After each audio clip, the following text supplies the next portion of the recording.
अरे गवळ्याची नार ओळखुनी सार येईल कृष्णाच्या या पायाची आणि देवा शरणी देवा कारणी या गिरीधर रायाची होतील साऱ्या वाटा बंद तुझ्या अगं होतील साऱ्या वाटा बंद बघ तू करशील काय आणि धरशील पाय रडुनी या थाय थाय वरची गवळण तुझी काय काय तिची काढ राहिलेली आहे रातो को जगाया दिसतो को उडाया नंदाचा विकाठा बुवा तुमच्या गवळ्याची काठ येते बघा तो पुरीचा राणा जीव जडला हा तुझ्यावरी खेळ खेळ राधे यमुना तिरी जाऊ देणार नाही बाजारी ही तुमच्या गवळ्याची काठ दिले व लक्ष द्या हा गणापासून स्टार्ट केलंय आणि आता गवळणीवर आलोय तर माझी गवळण अशी आहे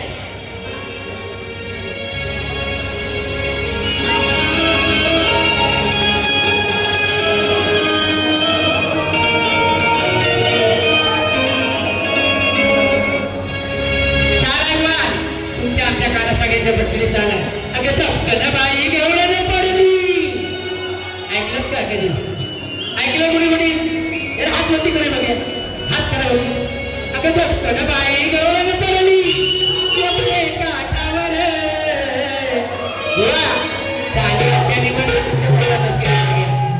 अगं विष्णू अवतार कृष्ण सावळा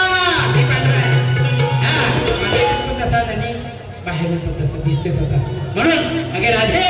माझी राधा आणि मी कृष्ण आहे म्हणून काय म्हणतोय अगं विष्णू अवतार कृष्ण सावळा शोभे पद्मावर केला उपाय ठेवून पाय चढला हो कदंबावर याचं नाव काय सचिन कदम पण ते कदम नव्हे शास्त्रातलं कदंब आहे कदंब काय म्हणतोय लक्ष द्या नाहीतर बुवा आपल्या नावावर घेतील काय म्हणतोय विष्णू अवतार कृष्ण सावळा यमुनेच्या तीरी एक झाड आहे कदंबाचं आणि त्या कदंबाला 7व्या अवतारात दिलेला शाप त्यामुळं जर विष्णूने त्याला पाय लावला म्हणजे 8व्या अवतारात कृष्णाने त्याला पाय लावला तर तुझा उद्धार होईल असे त्या कदंबाला शाप होता आणि तो शाप या ठिकाणी कसा म्हणतो या कदंबाच्या झाडाचा तो बघा कदंब कदंब आता तुम्हाला कदंब म्हणतो कदंब रे कदंब विष्णू अवतार कृष्ण सावळा शोभे पद्मावर केला